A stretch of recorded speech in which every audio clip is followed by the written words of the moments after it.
I'm Mike Donahue. Today is International Day of Women and Girls in Science, as designated by the United Nations. Less than 30% of researchers worldwide are women. Less than a third of female students choose STEM-related fields in higher education. We're talking to three doctors today from Queensborough Community College about this. They're teachers and they're researchers, and their fields are in biology, physics, and psychology. Dr. Anurandra Srivastava is an assistant professor in the Department of Biological Sciences and Geology at Queensborough. She was instrumental in launching the college's AS in public health and serves as the director of that program. She is a member of a national consortium of the League of Innovation's Regalman Award recipients for excellence in public health program development. Her current research is in the field of public health, and she has made significant contributions in the field of global health, especially in the area of neglected tropical diseases and malaria. She is widely published and is a great supporter of undergraduate research at Queensborough, which we will talk about today. She is an advisor to Queensborough's Women in Science Club. She's directed numerous STEM and STEAM events at the college and supports young women to continue their interests in the sciences. Welcome, Anu. Nice to see you. Thank you. Nice to see you all too. Dr. Kimberly Regal is an assistant professor in the physics department here at Queensborough Community College. She studies acoustics and the physics of sound with a focus on noise control. So if we have any audio issues today in this program, Kim, you'll have to pull me up on that, okay? Before coming to Queensborough Community College, Kim worked as an acoustical engineer to ensure quiet communities, and she protected the hearing of workers. Since starting at the college in 2015, Dr. Regal has focused on teaching introductory physics and the physics of sound classes. She is an undergraduate research mentor and also a faculty mentor for the Women in Science Club, which works to promote participation and equality of women in science. Dr. Regal works with supersonic aircraft and ensures musicians have good acoustics, rock and roll, and fast airplanes. Welcome, Kim. Hi, everybody. Good to see you all again. Dr. Jody Resco is an assistant professor of education and psychology in the social sciences department at Queensborough Community College. She's investigated trauma and post-traumatic stress disorder in children and adolescents. She's also been working with Queensborough students to measure resilience and hardiness. Dr. Resco mentors education students and collaborates with colleagues across disciplines. She's currently researching negative attitudes towards math in pre-service elementary teachers, a large number of whom at Queensborough are women. There's a lot of measured anxiety when it comes to mathematics, and perhaps we'll talk about that, Jody. I hope we do. In addition, you've been involved with the Summer Intensive Research Program here at the college for the past 2 years, and you are currently a faculty mentor for CUNY Research Scholars. Welcome, Jody. Thanks for having me. Listen, I want to start off with some broad statistics to kick off this conversation. In 2015, women received over half of the bachelor's degrees awarded in the biological sciences. They received far fewer in computer sciences and engineering and physical sciences, and Jody, mathematics. Women make up half of the total of U.S. college educated in the workforce, but only 28% of the science and engineering workforce. Female scientists and engineers are concentrated in different occupations and with relatively high shares in, I think, biology, ag, environmental, life sciences, but relatively low participation in engineering and computers and maths. So let's talk a little bit about these numbers and how they relate to each of you. Dr. Regal, Kim, let's start with you. Interests in the sciences appear to be even between boys and girls through high school, and then it kind of splits when they get to college. Tell me a little bit about your education experience and how and when your interest in physics emerged. So my path is winding in many ways. I think as far as like science in general, I first started being interested in science as a young kid. I wanted to be an astronaut. And then my brother, I have an older brother, and so he's very fond of dashing my hopes. And so he he told me that people get space sickness, and I was like, I don't want any piece of throwing up in space. So Because it all goes on you when it happens in space. yeah, that was not I was not into that. So I was like, well, I could still do something fun. So and I switched to like marine biology, and you'll notice a theme here. He told me about seasickness. So that was not going to happen. So then I decided, okay, pastry chef. That's I'm aware of foodborne endless, and I think I can avoid it. So I kind of jumped all over the place. One of my biggest problems as a person is that I love many things, and I just like to learn stuff. And I was a musician.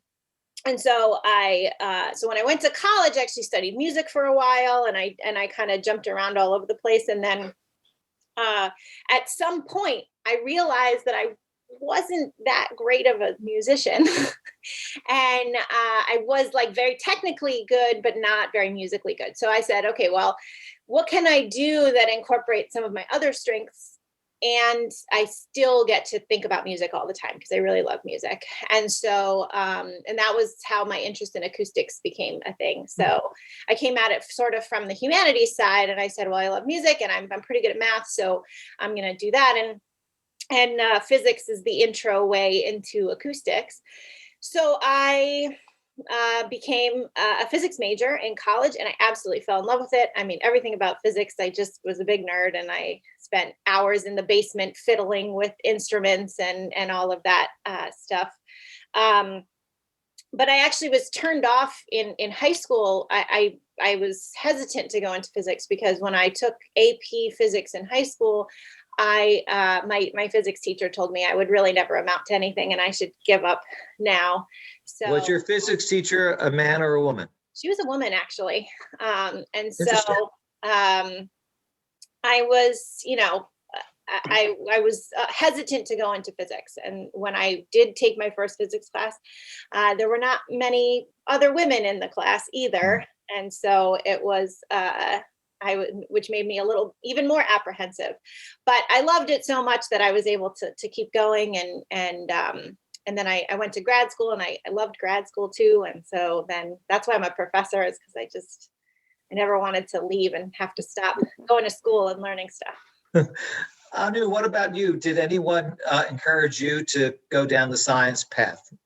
Yes, Mike. So my journey is very different from Kim. I was consumed by science. I felt like there's nothing in this world that science cannot explain. So just a little bit about my background. I grew up in India. I grew up in a very interesting household. My father is a retired professor of genetics, while my mother retired as a professor of history. So we had these interesting conversations, always ongoing conversations around art, around science. And while my mother was able to influence my siblings more, my father was able to influence me.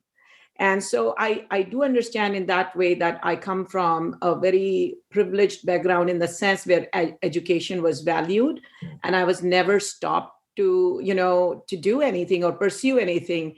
And, I was really fascinated. I could visit my father's lab, and I would play with all kinds of scientific equipments and little Drosophila that he used to study gene amplification on their Lamb-Brush chromosomes. I was teasing apart some of those Lamb-Brush chromosomes by the time I was in 5th grade. And by 9th grade, I was very confident that I wanted to be playing with DNA and become a genetic engineer. So, Every childhood dream. Yes. And what I want to tell you is that I was able to achieve because of strong support from my family, and I had a role model, and who would only encourage me to see more and more dreams and said that you can achieve anything. So, as a result, I majored in biology and then my master's was in cell and molecular biology, and my doctorate is in molecular endocrinology. And then I changed my career to global infectious diseases. And I haven't looked back since then. I was fascinated by the ability to make a realistic contribution by engaging in projects that would lead to discovery of drugs and vaccines. for infectious diseases. And then from there on, I got opportunities to work on projects funded by NIH, Bill and Melinda Gates Foundation, and had collaborators from CDC. And there I also started taking interest in teaching. But Jody, Anu and Kim had different pathways to their interest in science. What was yours? So I think mine is a little bit of both. So like Kim, mine is a little bit winding, yet we both wound up in the same place. And I think part of it has to do with Anu as well, having the support and the role models, which is also, I think, maybe we'll talk later about why having those role models and the support is important for women entering any field, but especially in STEM. And I have a daughter now who's pursuing a STEM career as well. But so the winding path comes from my initial interest in biology. My whole goal was to be a medical doctor because my oldest sister, I come from a family of 6, so I'm 5 out of 6. And the oldest one is, much older than me. So from a very young age, I saw her not just going to college, but going to medical school and then having her practice. And actually, when I was probably in high school, old enough to work, I would go with her into her office and, answer the phones and file papers. And I was like, wow, this is really cool. Like I could see myself doing this. When I went to undergrad and started taking the courses, and I took AP Bio in high school and all that, I took my first psychology course, and something about it just sort of like hit me a little bit different, that this was a little bit more, it has a little bit of the biology which I like. And as Anu had said, psychology is everywhere, just like biology. And I also found, like Kim had mentioned, I was really good at it. And the one thing that stood out was statistics for me. So again, very math oriented. And I also saw that I was better than the male students. Now, there aren't as many males in psychology, or at least, there weren't when I went to school. But I was like, wow, I could, statistics can sometimes make or break a psych student. And they kind of like shy away from it. Oh, I have to do research. I have to understand statistics. Yeah. And that's it. They don't go any further. And this was something I was really good at. And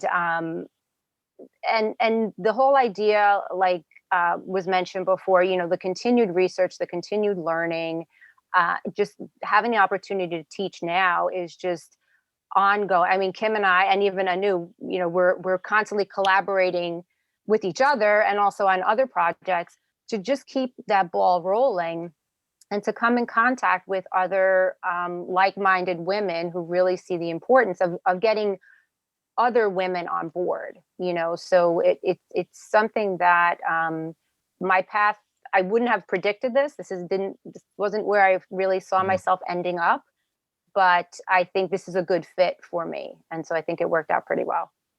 I want to address the low number of women moving into the sciences. Let me ask about the obstacles and opportunities you had, especially as you transitioned into higher education when it comes to your pursuit of science. Kim, you mentioned a high school teacher that wasn't very supportive of you going down the physics path. Anu, I know you have got a great mentor in your father, and Jody had a great mentor in your sister and the family support systems. But I imagine there are portions of your time at college that weren't easy for your pathway. Can you share any of those experiences with me? Sure. So my high school teacher was not very supportive, and but I always felt like that was more about me than it was about being a woman. And then, which, to be honest, to this day, I don't actually know which one it is. And then when I went to college, I was very, I actually transferred as a junior. So for our community college students, I really feel for them as they transfer in as a junior, which I went to a small all-women's Catholic college who got rid of their math major halfway through my sophomore year. And so I was all of a sudden this like really nerdy science person in a school that didn't even have a math major. And so I decided I should probably go somewhere else. But part of the reason I chose an all women's school was because I wanted that support. And then what happened was they eliminated all of these science courses and majors and things like that. And that's when I first started to like notice that like that was sort of happening. And I was like, this would never happen in a co-ed campus because they would have so much more participation by men to keep those majors afloat. So and blowback if they canceled it, right? Right. Yeah. And so that was sort of like my first indication that maybe there was a problem. But again, I was like, wow, maybe I just made a bad decision in going to this school. And so then when I transferred, I transferred to Vassar College. And Vassar was, was a women's school and is still 60% women. And so it has this sort of history and culture around supporting women. And so I actually found a very supportive physics department there, which was very small. It was still predominantly men, but they were very encouraging. And I was majors committee chair and things like that. But when I first transferred there, it was incredibly intimidating. And I felt like I most certainly did not belong at where I was, very much so imposter syndrome. And I kept waiting for them to realize that they had not, they mistakenly admitted me and revoked my admission. But when I really started to notice it was in graduate school. So I have to say, like, I always had a person that was rooting for me up until then. And so I also come from a family of 7. So I had many brothers and sisters who I'm actually close to the oldest, but my older brother is a computer programmer and my dad is a computer programmer. And so like I had professors who were really rooting for me. And so I had like this support structure that I felt like I never felt, like anything was holding me back. And then I got to grad school and I went to Penn State. And Penn State is a big school, and it's just a little bit more sort of impersonal. Yes. And I had a great program and a great mentor who really, did many great things for me. But I do remember sitting in like the student area talking about acoustics, and I would like say something, and a whole group of people would just not even acknowledge that I had said anything. And it was like happened enough times that it wasn't that they didn't hear me. So the acoustics weren't bad. No, the acoustics were not bad, surprisingly, in the acoustics department. And so it wasn't that they didn't hear me, it was that they didn't want to listen to me. And so that was sort of the very beginning of it. And then it got worse as I got older and I started having things like children, which, when I got pregnant, my boss was not a fan of that. And so it was a real struggle because I felt compelled to be keeping up the same pace that I was keeping up before I had kids.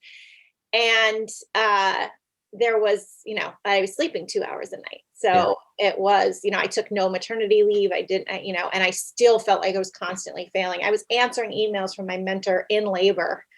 And my husband was like, put it away. And I was like, I have an epidural. It'll be fine. So, it was this like, it wasn't so much that there were so many people putting me down so much as the pressure coming from myself to like keep up. And there was no sort of understanding that, having kids is like momentous for both women and men. And, there was no, that like sort of family, right. But you raise a big reason for why so many women fall away from their professional careers in the sciences and their research tracks and their tenure tracks because of the higher education system, not accommodating them as well as they can. And I want to come back and talk about that. Anu, what about your mentors and your opportunities? What were the greatest positive role models and success stories that you had going through school? So just as Kim has mentioned that, my story is a little bit different from hers in the sense that I think that I was also, by the way, I also went to you wouldn't believe it, I got my K through 12 education in a convent, all girls convent. And then the college I attended, though it's a huge college, not a small college, but it was all women college. And I think I made my greatest friendships over there. I really cherish my time over there because there I saw that, the kind of support you can receive from women, and, they tell you anything is possible. So it was a great influence. And then I also had a professor. She really believed in my potential. So my biggest challenge was that finally for my PhD program, I went to another city, a very competitive institute to get into for any doctoral program or fellowship. It's something. It is a sister institution of what I would say like what is NIH over here in India. It is called as Council for Scientific and Industrial Research, CSIR. So it was a CSR institute in another city.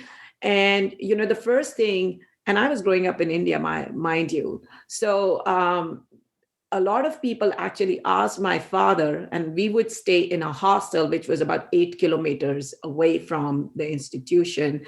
And that means I have to, travel by bus, or, if I didn't have a private car for me. I was just a graduate student. So, they said, oh, she will be, doing all these experiments that will hold her up in the night. How is she going to come back? It's not safe for women to travel back in the night. And I had some relatives living over there. They even said that, why don't you stay with us and we will be your local guardians. But my father took a stand. He said that she can do anything and she's perfectly capable of, going to the institute and return late at night. And in fact, I don't want her to live with any relative, because then they will question if she's returning at 1 a.m. or 2 a.m. after finishing her lab work. And I know how science works. And she may even spend the entire night over there. So, I really had that support. That way it was fine. And, I got married to a man who is in the same field. He understands, until I became a mother. And then I realized that no matter what, he could be supportive, but our work environments are not. And just like Kim, when I was in labor, I was calling my mentor and telling him where my cells are, what experiments need to be done, because I was harder on myself, that I was literally guilty that I'm in labor and now I cannot complete my experiment.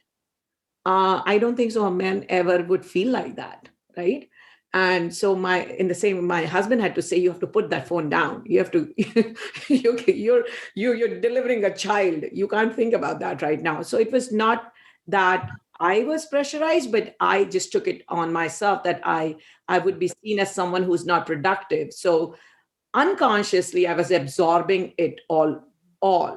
And, and moving forward, when I had the second child, someone who really knew that I was giving my best said that you're an excellent scientist, you're an excellent researcher, you're publishing great, but have you ever considered that now you have 2 children? You may need to, just step back a little. And this person knew my husband also very well. So I said, would you give this advice to my husband? He's also father of 2 kids now. And it's only now that we recognize that biases function at many levels within science, including funding allocation, employment opportunities, publications, and in general research directions. So, there is substantial research that shows that journal articles were rated lower by male and female reviewers when they were told the author was a woman. Those are the things that we don't see clearly, but they are from the system trickling in and affecting us. This is what I think. Jody Anu mentions the inequity and the inequality that academic women face. Tell me about your experience moving into your field. So I think, as Kim and Anu were talking, I think as I got higher up, it became more obvious. So it was probably there, but I didn't really notice it as much. So at the undergraduate level, as I said, psychology, even now, the major is predominantly women.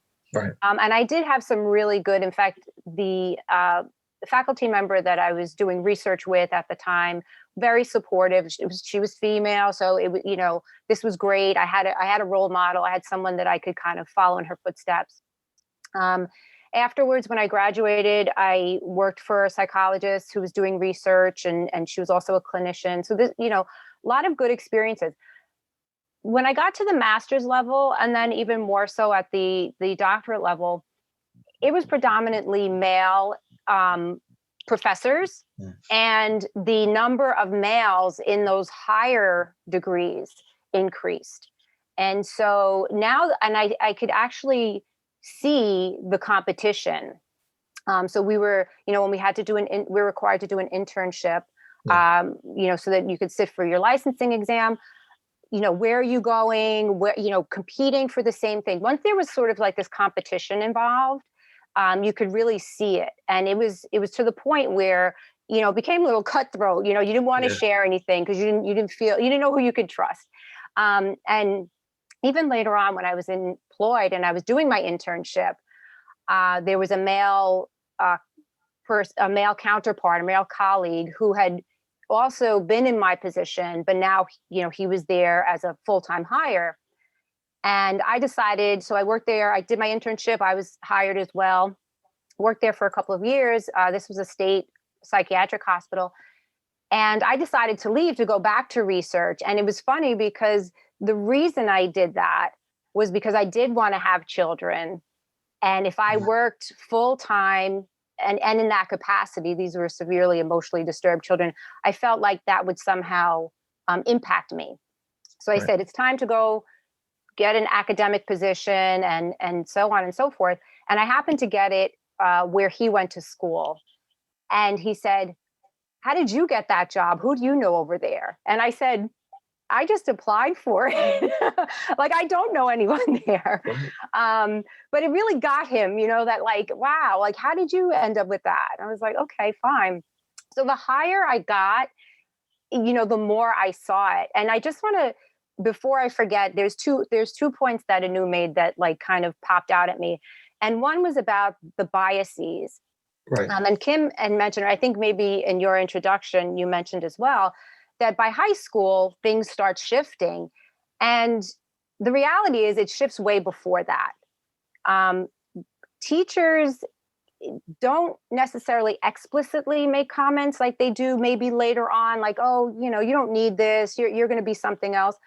But there's this implicit bias that's always there, whether it's not calling on the girls as much, giving more support to the boys. So, and the research shows that teachers may not even be aware of it, but if an outsider looks in on their classroom, you can readily see what's going on. So it exists from, very early on in the classroom settings. But again, I think as you go higher up in education, it may become more overt rather than these kind of like little either behavioral or even these slight verbalizations. And then the other thing I wanted to mention is I listened to a webinar the other day. I don't know if you're familiar, Kim, maybe and maybe Anu, but this was news to me. There's a book out. It's called The Woman Who Smashed Codes, about Elizabeth Friedman, I think is her name, during the war. And she was a code breaker with her husband. So they did the same thing. She was given like half the pay.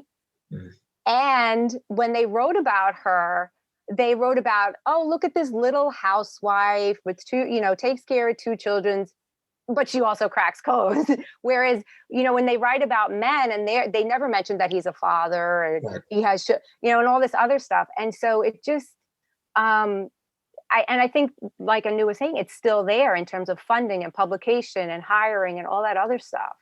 Well, as mentors then, because as you're teachers and you're researchers, but you're also mentors to the next generation of scientists that are coming through. And you spend a lot of time with freshmen, especially as they come into the college and start on their pathway about where they want to go.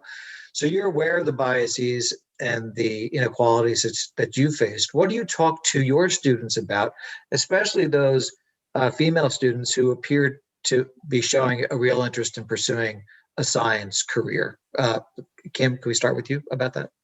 Yeah, sure. Well, I most of what I try and get them to do is to find their community, right? Because that is the thing that will allow you to move past those biases. When someone tells you that you can't do this, or you're never going to do, you're never going to succeed at this, you need someone to go back to and say, like, am I in fact a failure at everything? And for that person to say, no, you are not. And so that's part of why Anu and I started the Women in Science Club, is not necessarily so much for the events that we do. It's just that there is a place that there are at least 2 women and many more on campus that have your back, that if something were to happen, if a professor was being, negative towards you, or something else, there is someone who is there for you. There is a place to go that you can get, support from other people who have been through a lot of those things, that have, if you're nervous about starting a career in STEM, like, you can talk to us and we will talk about, like, yeah, it's not always great, but there are lots of really great things about it. And so I think that for me, what I try and do is I try and make sure that they have a network of mentors. So, because every mentor fills a different place in the, in what you need. So there are professional mentors. And sometimes if you are in in physics, for example, there aren't very many high level physics people that are women. So you have, in my department there, for 40 years, there was only one faculty member that was a woman. We're now have made great strides, partially because of my chair has made it an effort to do so. But, my chair is a man. And so as much as he is helpful and supportive, there are things that he cannot provide to me. So I have him as a mentor for things like, what is it like to be the chair of a physics department? What is it like, how did you get to those places? But then I also need a network of women outside of that. And so I try and provide that to my students, which is, it's more than just, you need someone who does exactly what you do, right? You need someone who's been in your shoes, who's done this thing, who's done that thing, who's tried to get into this school, who's done all of those things. And then sometimes you just need someone for moral support. So finding other students who are doing the same thing, taking the same classes, et cetera. And so that's the first thing that I try and provide for these women. And then, then there's the, identifying some of the problems, because part of the problem when you get to this level, so many of those biases have seeped into not just the women trying to succeed, but the men and other students who are also trying to do that. And so when you have, identifying some of those experiences and problems and working to get rid of them is a big part of what I try and work with my students to do, because I need them to verbalize that to me so that I can help them not feel that anymore. And so there's a very strong undergraduate research program at Queensborough, very rare among even 4-year colleges, let alone 2-year colleges. In your roles as mentors and your involvement with the undergraduate research, do you approach mentoring young men and young women differently? Are you conscious about how you mentor your students, whether they're a young man or a young woman? I can answer that, Mike. Okay. So I think I do not let my biases trickle in. But at the same time, I do understand that these women may be coming from backgrounds that do not support them as much in terms of, especially, let me tell you, the first thing I want to say is that when a girl or a woman decides to have a career in science, unless she has a supportive community and family backing her up, in general, people think that science requires you to spend more time.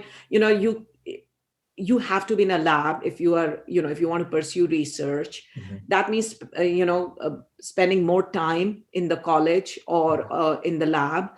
And then how will you balance it with your caregiving responsibilities or your work? So they are usually not very encouraged.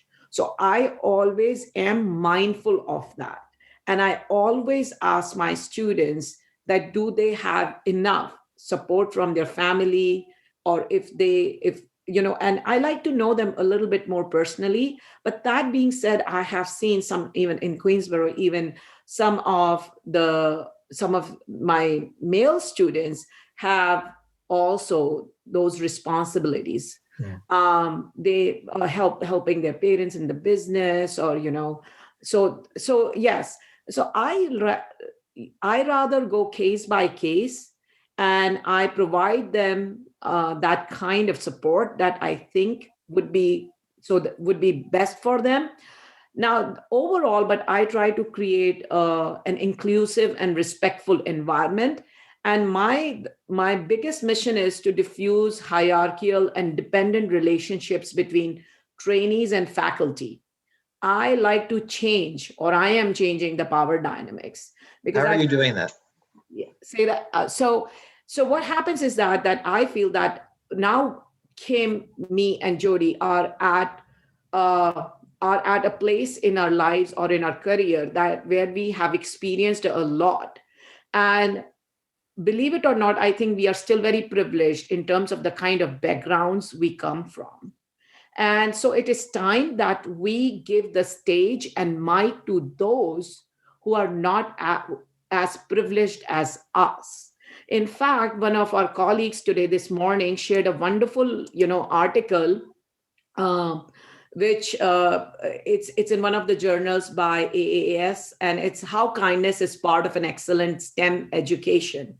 And while it is about race and ethnicity, I would say that if I would expand it to gender, that it is very important for us that we affirm that it is this affirmation that they have not been included is essential to reduce bias, prejudice, and discrimination when we want to build an excellent STEM community.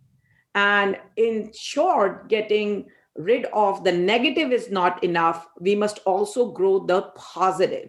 So I really believe that I need to listen to my students more to be able to cater to them, to their needs, and the kind of support they need from me. Whereas instead of me just thinking that I know it from my background, my experiences, or what I'm reading, it is important to give them the stage. And that's where and take a backstage and provide support from there. That's how I operate.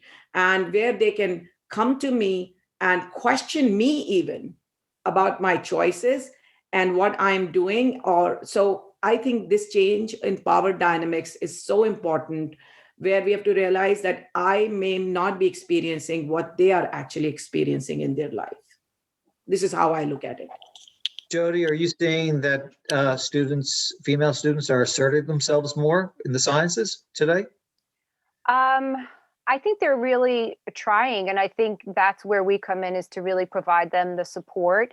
So one of the other things that is important in STEM education is, like Anu was saying, this culturally responsive teaching, which really, again, speaks, we use it a lot with culture, ethnicity, and race, but it would include women as well, and gender as well, and what that does is it really flips it to getting to know who our students are and what their needs are. And so when you had asked previously, like, do you treat the females and the males differently? Yeah. It is on a case by case basis, because you can't really lump all females together, all males together, and they do have different goals, but their goals are shaped by these messages that they've been receiving and what they have and have not seen, even in the curriculum, from a very early age. If you ask someone, studies have been done, and my sister, the physician who's now retired, she teaches now, and she says, I'm teaching, and I ask them to draw a picture of a scientist, and they draw some old white man in a lab coat, and as if there are no female or scientists that look, like any of us. And so it's this really interesting thing. And so I think women are trying to assert themselves, but there are a lot of little obstacles along the way that we have to start breaking down and think about it really from early on. What are the messages? What are the books? I'm sure Kim reads to her. I know she reads to her daughters. But what books are available? Who are those figures that are in those books, and the textbooks that we use, and everything else that's out there, rather than having a movie here or there, or I mentioned the book previously. Those kind of sound like they're the exception, whereas we have to make it sort of the norm. This is just part of the regular curriculum, and not something that's just like, oh, in addition, I'm going to teach about this one or two women who had significant impact, because there's a lot. And that's true, I think, for all marginalized groups, but definitely gender plays into that as well. In sharing your research with your undergraduate students, you are encouraging them to develop their own interests in the sciences. So can we spend a little bit of time here talking a little bit about what you're currently doing and what you're currently working on and what you're sharing with your students? Anu, can we start with the work that you're doing? Yes. So I wrote a project on public health, and I got the grant, and I was able to implement it in my introduction to public health course. And it was a very simple project, but the entire class was involved in it. So 20% of their course grade actually came from it. And I have so far mentored 50 students in that, undergraduate research course in the curriculum. And I thought that was the best way to make an impact and give a hands-on experience to these students, and make them actually gain this confidence that they are capable of doing research. Because let me tell you, most of these students looked at me and thought, oh my God, she has a PhD, she's been a researcher, I can never do it. But believe me, the greatest I should say what I learned from this was that most of the students, when they came back and they said they never thought they could become researchers, now they take pride in themselves that they actually participated and did authentic research. So that was my biggest reward. But then when we turned remote and I no longer had access to the labs, now what do? Do you just shut off all your research? You stop talking about science? No. So being a public health professional, being a science lover, I immediately, there are many ways to teach science, right? And research, you don't have to be in a lab only to do research. So when there were so many myths and misconceptions and misinformation floating around the pandemic, I thought this was a perfect opportunity to engage my students. And then I came up with a research project where they started creating my public health class. They started creating brochures around myths and facts regarding coronavirus and COVID-19 pandemic. So, and they went to all the authentic resources, CDC, WHO, United Nations. They collected global data, and I converted it into a global diversity learning project for them. And about 30 students participated in spring. The moment we turned virtual, I made them do that. And now we have 15 more students, not 15. 15 students in fall. And now there is vaccine hesitancy and so much of misinformation around vaccines. So right now, currently 60 students in 2 different course sections are involved in creating brochures around vaccine hesitancy and vaccine efforts. So, and they're doing their research. It's on their computer screen, but there are always ways to engage your students. So, I plan that their brochures, with help of marketing, who could be showcased actually on World Health Day. And that's how we continue doing our part in research and supporting our students. Jody, Anu talked about having students believe in themselves and reducing their stress and anxiety about that, so that they did have the potential in them to be a researcher. I know some of your research has had to deal with the anxiety that prospective teachers have when it comes to math. Can you share with us what you're working on? Yeah, so my research started in 2019. I had gotten a challenge award from CETL at QCC, and I had noticed from teaching my education courses that everybody wanted to teach. First of all, mostly female. Probably about 88% female education. I would, from semester to semester, maybe one or two males in my courses.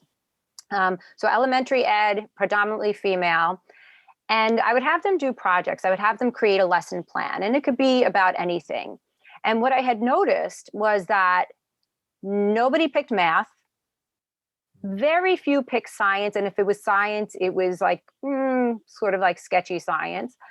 But everyone did, well, we're going to read a book, and this is my lesson. I'm going to sit on the carpet with my kindergarten students and read a book. And I said, well, you all can't be kindergarten teachers. And, I hate to break it to you, but when you become an elementary teacher, you have to teach all 4 subjects. You can't just read, books. I mean, you could read books about other topics, but eventually you're going to have to do some math and science. And they were like, you could see the fear, in their faces. So I said, okay, this is something I want to look at. So then the following semester, I said, so I got the challenge award. I was working with someone in the math department. And I said, now we're going to do the same project, but you have to create a math lesson plan.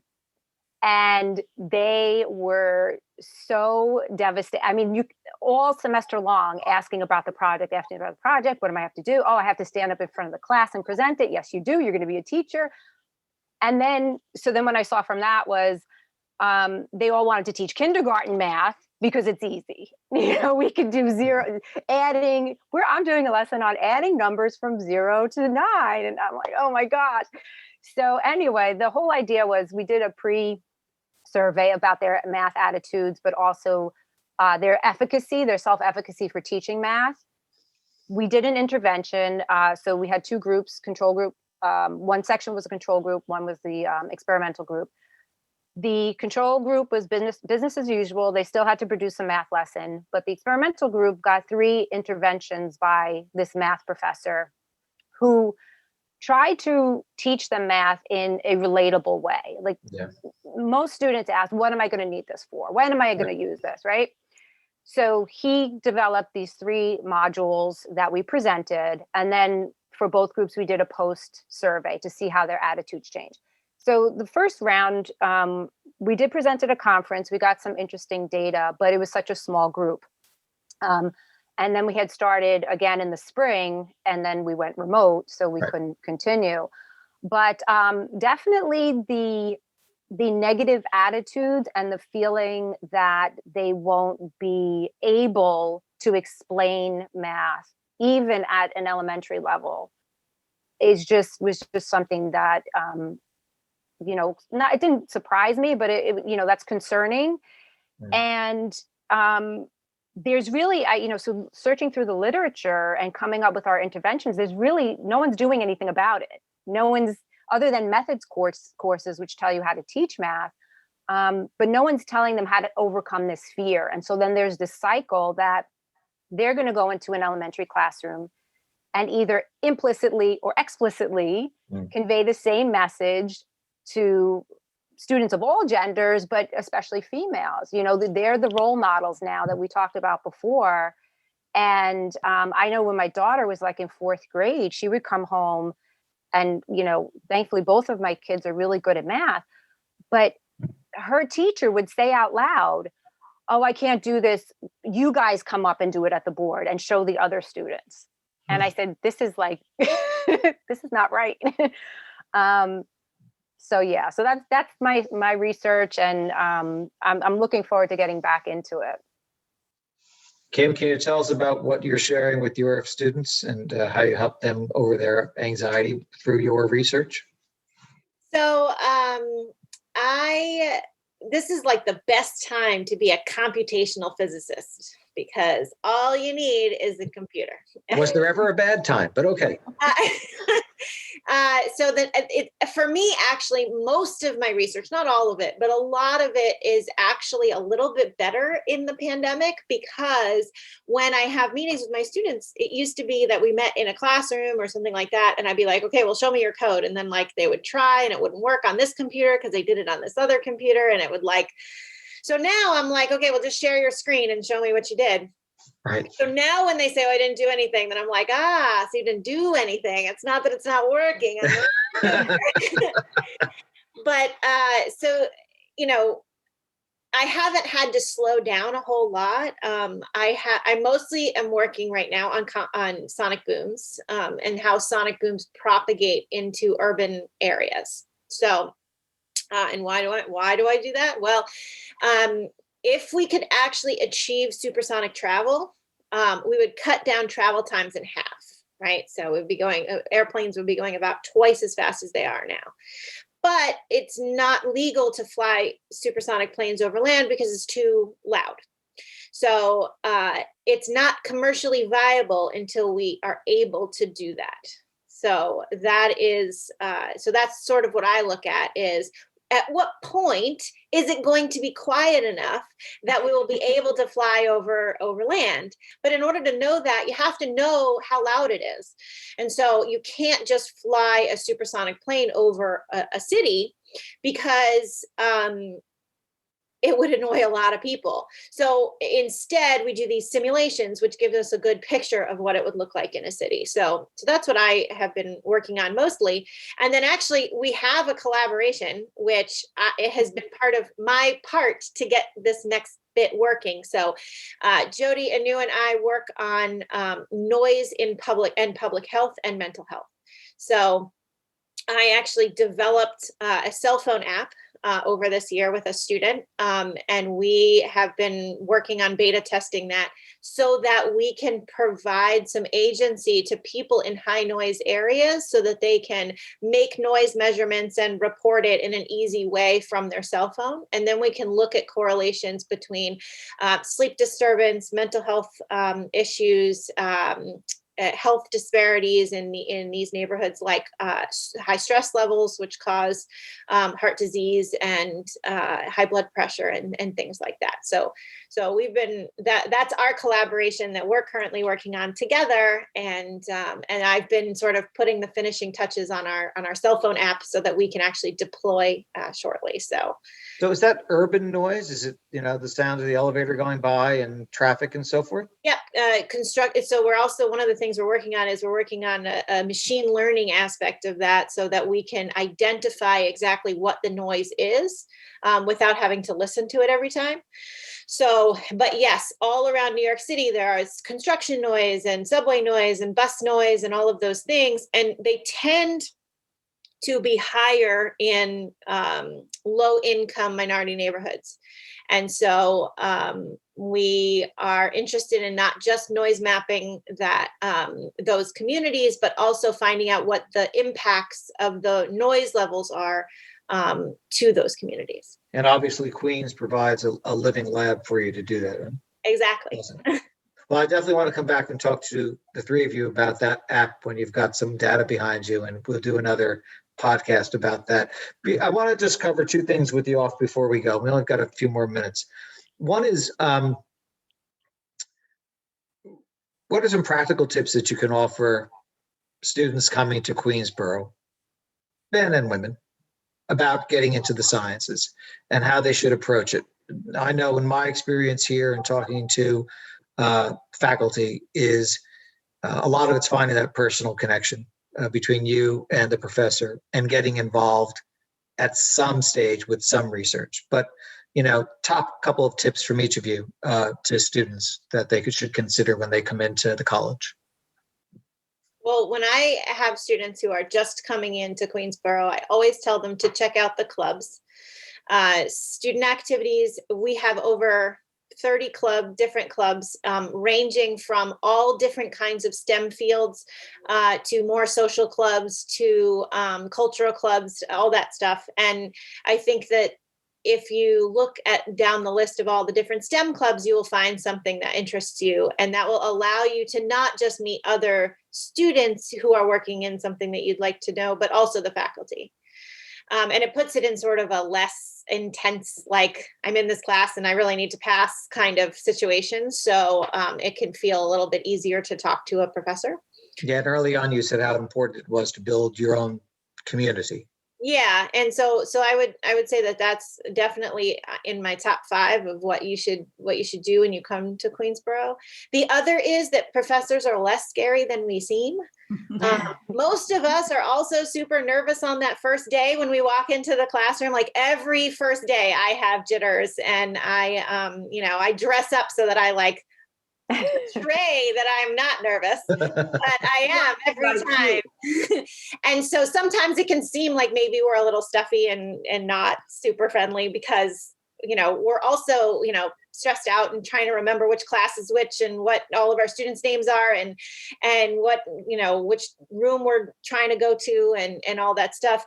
And so I would just say that, like, it's okay to come up after class and be like, hey, I'm Kim and I want to, I really want to be a scientist and I'm excited about taking this class. And like just saying that, kind of breaks the ice and says like, oh, well, I have a million things I'm going to tell you about in this class that are so cool. And so I think a lot of professors really just really enjoy that, being proactive and, talking to us about like what you want to get out of the class, because, our classes are different every semester depending on which students are with us. And I think that when I know what the students want to hear, I'm more likely to go off on tangents about those things that my students want to hear. So I would say, just don't be afraid to put yourself out there a little bit, because I think you'll be rewarded by that. Jody, how about you? I think one of the easiest things that students could do, especially now, with everything's remote, you could just email me, is office hours. I think I've genuinely seen that students don't really know what office hours are for. And so I have to explain to them. When we were on campus, I used to think that they thought like, oh, we were in our office, so we better not, the students better not bother us. So I explained to them that they should really change the term. It's just like drop-in hours, like ask me a question, and that's where we can talk about things. It could be course related, but it could be other things. And that's how I get to know you, individually, and what you're looking, like Kim had said, what you're looking to get out of the class. So I think office hours are really simple. And I always share with my students what research I have going on and how I've worked with other students. So, and to see what the benefits are, where those students are now and what are some of the opportunities. And I tell them it doesn't have to be me, but just know that these opportunities are there. So just get to know whatever professor, whatever subject area that you're interested in. This is how you find out about these opportunities. Anu, for someone who's thinking science might be in their future, what would you suggest? So I'm not talking about science on the first day at all. I'm talking about what they are interested in. I actually, when we were, in person, I would give them small cards and to write 2 interesting things about themselves that they would like me to know about them, and also what they're majoring in and what is their, interest in terms of career choices. So, and then I go and read every card. And, during my office hours, just as Jody mentioned, I really encourage my students and come and meet with me and share their concerns, or they think that whether they will succeed in this course or not, whether they are freshmen or whether they are sophomores, where in which pathway, which majors are they? They're majoring in they want to go in a certain career pathway or what. So I try to break the ice like that. And just like Kim mentioned, I tell them about all networking and allyship opportunities. And once I have a good idea about students, that this student is interested in pursuing, career in science, Well, I'm also a public health program director, so I always do advisement for, that career pathway. I always hold information sessions, and sometimes, I get students who are undecided, who quite don't know about public health and research related to public health, or in general about the field of public health. So I always hold information sessions every semester about that. But more than that, it is very important for these students to understand that college is just not uh, academics. You coming here and studying. You can really create this network, and you can find your allies over here, and that's how you grow with them. You learn from each other and really also have fun. Besides, I mean, your classes should be fun, but if you're not having too much fun in your classes, there are other ways to enjoy college and grow in many other ways. Now, when students say that they're interested in science, then Kim and I even have led efforts through our Women in Science Club to introduce our science mentors at QCC. So and that's how they get introduced according to their interest. And Kim and I always tell those members or those people who attend the meetings that if you need any information regarding research opportunities, please reach out to us. And in general, so I really try to create a community within my class where I constantly am telling them about what is interesting in science. And it can be fun. First of all, I want to remove this kind of picture of science being heavy and very intellectual, and all that scientific jargon that throws them off. You have to make it something very simple that is achievable. And believe it or not, girls self-assess poorer than men. They think that they cannot do a lot of things. So it's very important to hold regular sessions. Like when we have Women's History Month, we always hold movies or screen movies, or we bring in science researchers, or we talk about all these women role models in science. And that's one way to make them confident about themselves, their capabilities, their potential. So there are many ways, and it's not like only one time. It's you have to constantly engage with them and keep them engaged so that they don't slide off. That's how I operate. Well, thank you, Kim, Jody, and Anu, for sharing so much of your own stories with us, for getting more women into science at Queensborough Community College, and for the collaborations that you're doing together. And I hope we can come back and talk about that app maybe in a few months, Kim, and to see how things are going. But thanks for joining us today on International Day of Women and Girls in Science. I'm Mike Donahue.